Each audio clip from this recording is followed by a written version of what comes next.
This week on Elkara Ham Radio, KY4BDP and KY4CKP take a look at the 5 most popular videos of 2021, as well as looking ahead to 2022 and future projects and content. This week on Elkara Ham Radio.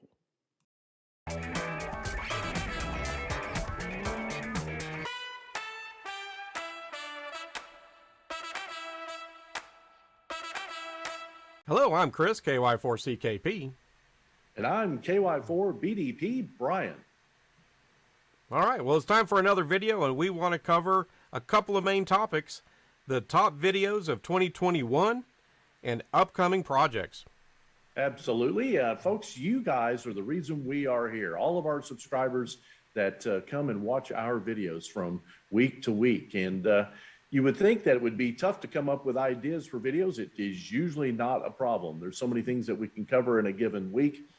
We just got to plan sometimes.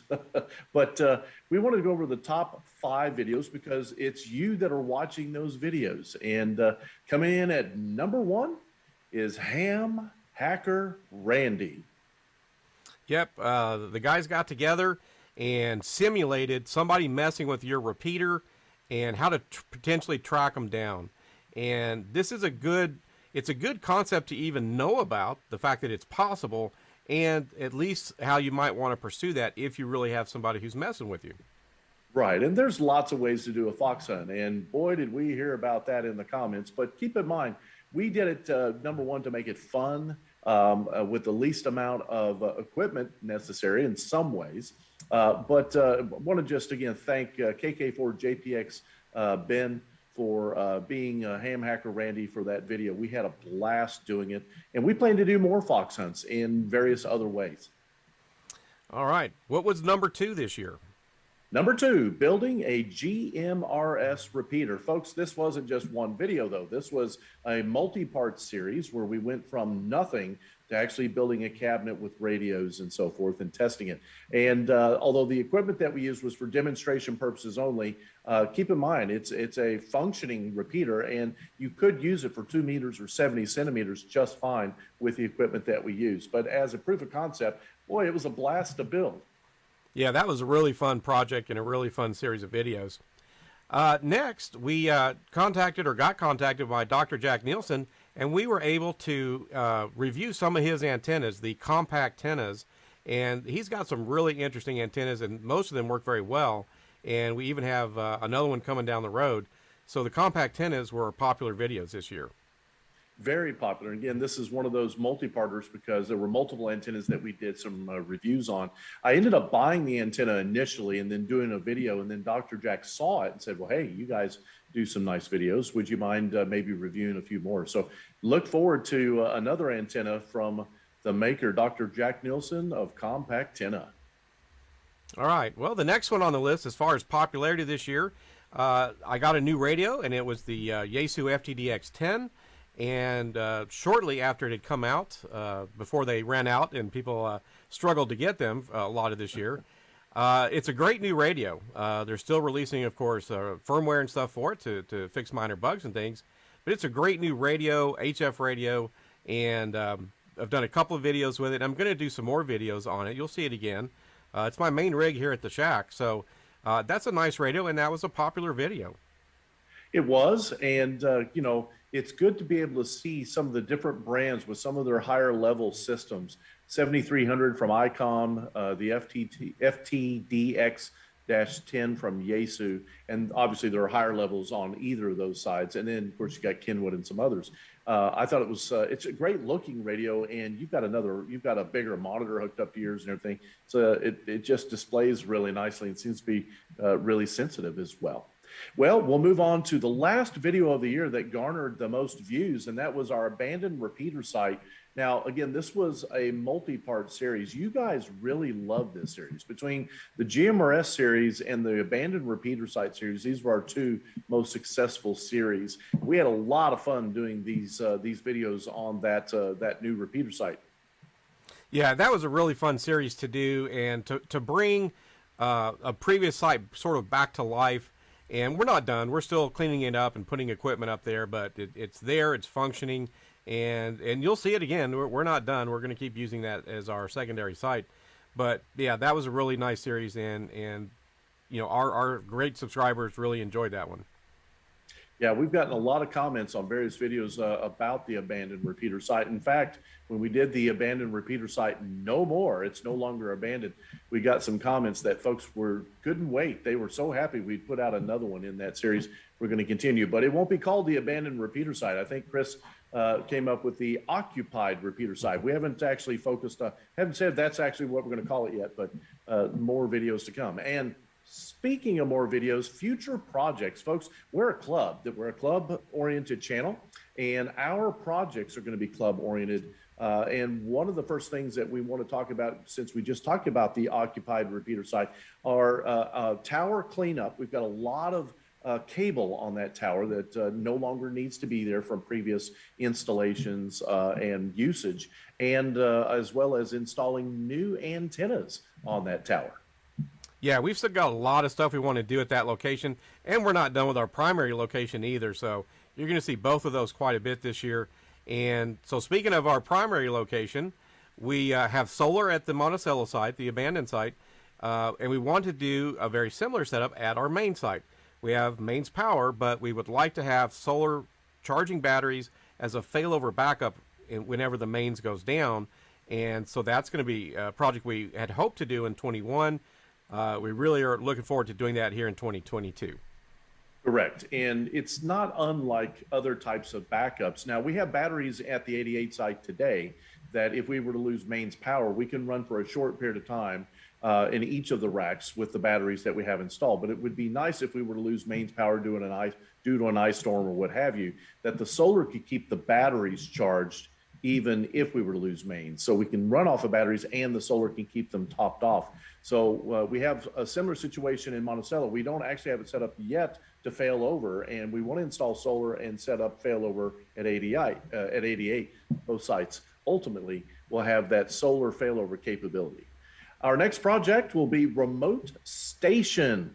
We would like to set up a remote station so that members of our club, maybe they don't have an HF rig currently, they could actually use the internet to log in and run a remote HF station and make contacts. Yeah, this one I think would be really nice. Some clubs have this already, and we're hoping to do it as well. We've seen that at Tim Duffy's wonderful shack that he runs, and we would just like to offer that to our users, our members. It's something that we might use occasionally if we get back to traveling like we used to. So we would just like to have that and offer that to our members. Absolutely. And to go with the remote station, you need a rig and you need an antenna. And we got some ideas from K3LR, Tim Duffy up in Pennsylvania. And we want to do something on a much less scale, but something nonetheless that would be valuable to the club. This would be an additional club asset that members can take advantage of. Now, we're going to move on to additional repeaters and equipment in Monticello. We talked about the tower maintenance, getting the old cables down, the antennas up. But why? More repeaters, right, Chris? Right. We've had in the past as a club 10 meters and 6 meters. We want additional 440. And we're also, of course, working on things like Echolink and D-Star and All-Star. So we're not done. We're not done with Monticello. We're not done with 88. We want to have as many services as possible. There's people that enjoy all of those, and still have most of the equipment available. We just need to kind of get it back up and running, and so we're looking forward to doing that. Yes, indeed. Yes, indeed. All right. Well, we're also looking at how to start a net, and I think this is a good topic. I think it's always a timely topic. I think a lot of clubs can be scared off of this if they're not doing nets already. Maybe they had done them in the past.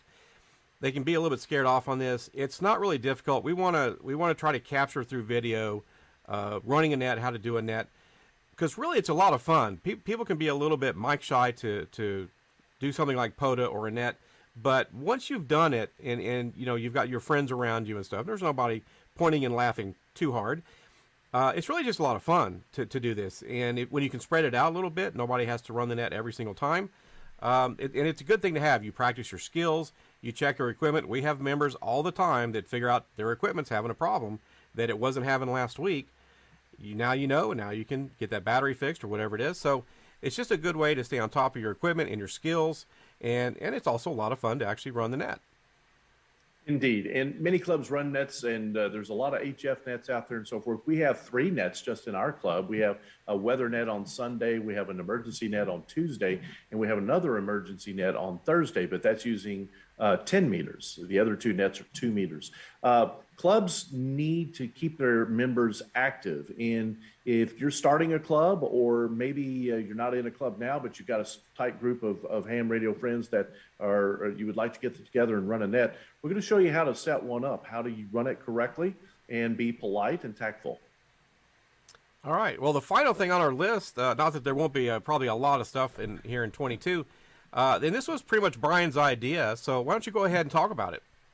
Well, it's an idea that kind of germinated by watching a lot of other people's videos, but Parks on the Air is an extremely popular activity. Now, most of the time when you're watching people do Parks on the Air, it's individuals activating one or more parks that day. That's a lot of fun. There are people who that's all they do. They go, literally, they activate a park every single day. They actually have an award for that every year as well. And there's very few people that can do one every single day. Maybe you can do it on weekends. Maybe you could do it once or twice a month to activate a park. And then you can actually be a hunter, and you can help other people activate parks from the comfort of your own home using your base station. The idea that I came up with was, why not make a club activity out of this? Instead of keeping it as an individual kind of activity, make it a club activity. See if you can get some number of members to do a big activation simultaneously. I'm calling this the Mega POTA. And what I mean by that is 10 or more of our club members go out. We prepare a lot of good food. You got to have good food at these kinds of things if you really want them to be successful. And on different bands, activate that park. 10 meters, 12 meters, 15 meters, 20 meters, 40 meters, 80 meters, 2 meters, whatever equipment that somebody can bring, and simultaneously activate a park, and over time activate that park throughout the day, and just have a lot of fun doing it. Yeah, I think it would be a cool thing, because there are a lot of people who do the hunting, and if the word gets out that you've got like 10 people activating a park, I think you could really generate a lot of interest, a lot of fun, get some pileups going. And again, it's really just a lot of fun doing those. You're cranking them out, and you don't even think about it anymore. You're just in the groove, and you start going. So I think that would be a lot of fun. Absolutely. And the logistics to set that up is similar to what you would do at a summer field day. It'll be similar, not quite the same. And the logistics of setting it up, and I'll say it again, good food. That's right. Good food and some drinks, nice weather, hopefully, and just have a great time. So, folks, we wanted to bring you the 5 most popular videos or video series of 2021, and also give you a little bit of a look forward and to some of the projects that we're going to be covering this year in 2022 here at Lake Cumberland Amateur Radio Association, future projects throughout the year. And we also want your help. We need you to comment down below. And what are some topics, antennas, radios, within bounds, and maybe some types of club events that maybe your clubs do, that maybe it's something we could add to our calendar. We want those comments and those ideas down below, because our subscribers are what makes this channel what it is today. Chris and I wouldn't do these videos, and wouldn't a lot of our other members that help us with the videos. This is all for you. It's a lot of fun, but it's for our subscribers that we put out a video a week. That's it. So, folks, we'll wrap it up. This is Chris, KY4CKP. And I'm KY4BDP Brian. We want to thank all of you subscribers. Thanks for watching. Continue to watch and comment. And 73. 73.